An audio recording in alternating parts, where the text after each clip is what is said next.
Welcome student. We are studying properties of natural resources. The substances which are naturally available in the nature and which fulfill the needs of all the living organisms are called as natural resources. The natural resources which are given in our book is air, water and land. Air is a natural resource. Air is present everywhere, but we cannot see the air. We can feel its presence in the surrounding. Air is a homogeneous mixture of different gases. The molecules of different gases present in the air are always in constant motion. When these molecules of different gases present in the air collide with or strike on a body, they create pressure on that body. This pressure is called as atmospheric pressure and it is same in all directions. This was the property of air which we studied in the last class. Today we are going to study one more property of air. That is, air has mass and weight.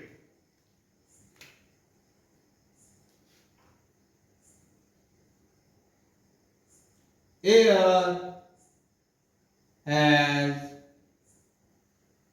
mass and weight. In order to prove that air has mass and weight, we will study one activity which is given in our book.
My dear student, in today's class, we are going to study one more property of air, that is, air has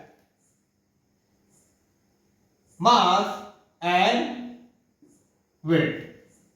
In order to prove this property, let's study one activity. Take a stick of a broom or a plastic straw. Tie it with a thread and hang it at the center. Then take two rubber balloons of same size. Fill it with same amount of air. Tie these two balloons to the plastic straw as shown in the diagram. Make an arrangement in such a way that the stick of a broom or a plastic straw remains at the horizontal position. Horizontal position indicates that same amount of air is present in both the balloon, and therefore the stick of a broom or a plastic straw is in horizontal position.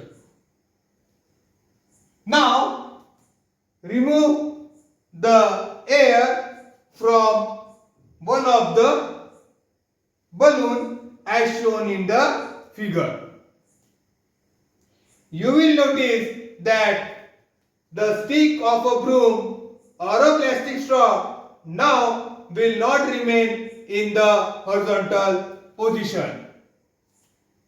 It will come down at the end,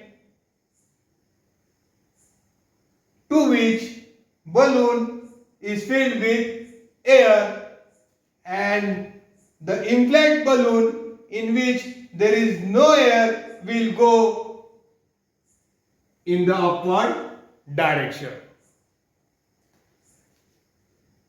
The end with the balloon having air will come down, and as it comes down, it will indicate us that this balloon has come down because of air which is present inside the balloon. This tells us that air has mass and weight.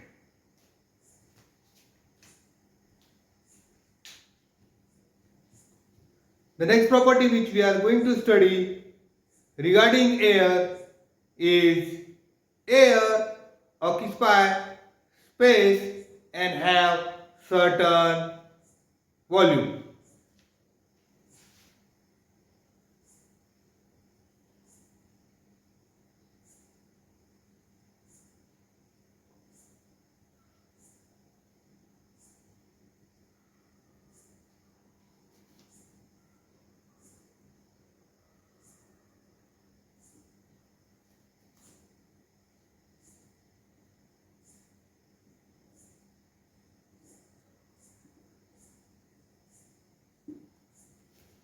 In order to study air occupies space and have certain volume, we will study an activity which is given in our book.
My dear student, we are studying the property of air, that is, air occupies space and have certain volume. In order to study this property, one activity is given in our book.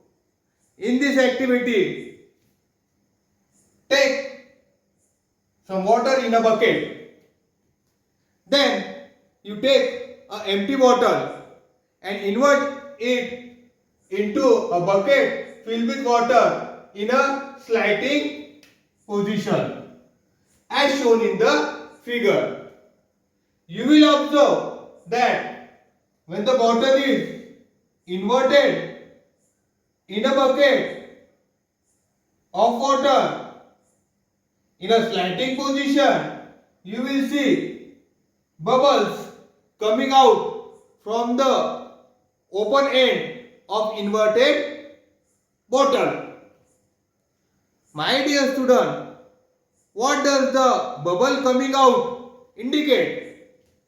Bubbles coming out indicate that the empty bottle which was inverted in a bucket full with water was having air inside the bottle. When the bottle was inverted in a sliding position, the air present in the bottle came out in the form of bubbles, and the space which was taken by air inside the bottle is now replaced by water.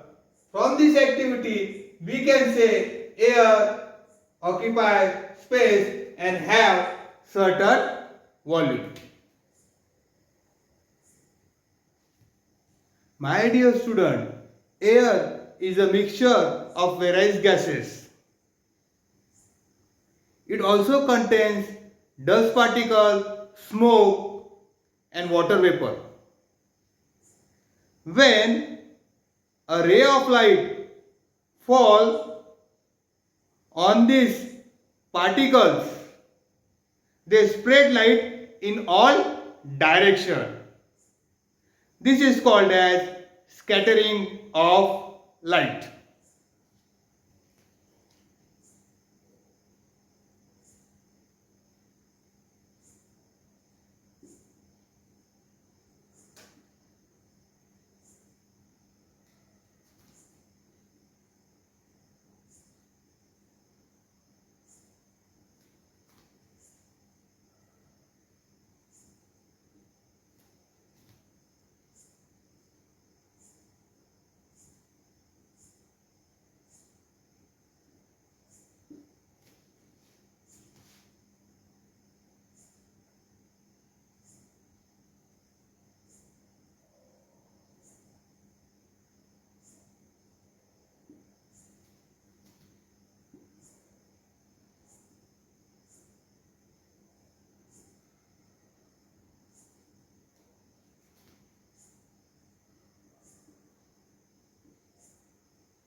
My dear student, air is a mixture of various gases, dust, particles, smoke and moisture. When a ray of light fall on these particles, they spread light in all direction. This is called scattering of light.